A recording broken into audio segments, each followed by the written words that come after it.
আমি আজকে বাংলাদেশের সবচেয়ে ভাইরাল রেস্টুরেন্টে চলে আসছি, যেখানে আপনারা পরবর্তী এসে সিট পাবেন কিনা জানি না, তবে টুডে টুমোরো তো আপনারা আসবেন। তাই ভাবলাম আপনাদের সাথে এই জায়গাটা একটু শেয়ার করি। ইয়েস, আমি আসছি আজকে মিরপুরের সবচেয়ে ভাইরাল রেস্টুরেন্টে, নঙ্গর রেস্টুরেন্ট। ফুডাপ্পি যদি এই প্লেসটা রিকমেন্ড না করতো তাহলে জীবনের অনেক বড় মিস হয়ে যেত। বাংলাদেশের সবচেয়ে বড় এবং সবচেয়ে সুন্দর রুপটপগুলোর মধ্যে এটা নিঃসন্দেহে টপ লিস্টে পড়ে। এখানে ঢুকতেই মনে হবে আপনি বিদেশে চলে এসেছেন, কারণ জায়গাটার ভাইব, ডেকোরেশন, লাইটিং সব কিছুতেই আছে এক অন্যরকম অ্যাস্থেটিক ফিল। রেস্টুরেন্টের প্রতিটা কর্নারে আলাদা একটা স্টোরি আছে। কেউ ইনডোরে বসে শান্ত এনভায়রনমেন্ট এনজয় করছে, আবার কেউ রুপটপে বসে ওপেন স্কাই আর ফাউন্টেনের সাথে টাইম স্পেন্ড করছে।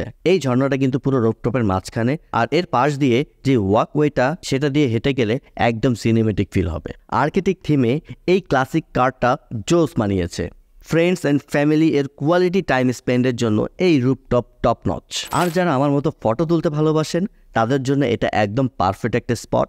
আপনার ক্যামেরার শাটার থামবে না, এটা guaranteed. Well, now what about food? Serve করার স্টাইল থেকে শুরু করে প্লেটিং সব কিছুতে একটা অ্যাস্থেটিক টাচ আছে। আমি খেয়েছিলাম এই স্মোকি কাবাব, যেটা এক্সট্রিমলি টেস্টি, সফট এবং পারফেক্টলি গ্রিলড। তারপর ছিল থাই cashew nut salad, tom yum fried rice, beef মশালা। প্রতিটা আইটেমের টেস্ট ছিল আলাদা এবং ফ্লেভারফুল। আর ডেজার্ট সেকশনের এই আইটেমটা ভাই, এক কথায় ওয়াও ওয়াও ওয়াও। আপনি যখন খাবারটা উপভোগ করবেন, নিচে মেট্রো রেল, উপরে ওপেন স্কাই, একদম পারফেক্ট ভাইব। রাতের বেলায় জায়গাটা আরও জোস হয়ে যায়। সফট লাইট, ওয়াটার সাউন্ড আর রুপটপের উইন্ড মিলে পুরো ভাইবটা সিনেমেটিক লাগে।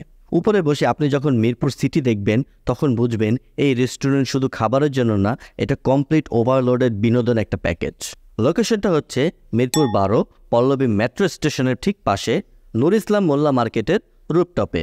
ফ্যামিলি, ফ্রেন্ডস বা স্পেশাল ওয়ান, সবার জন্যই perfect place to relax, it and enjoyable moments.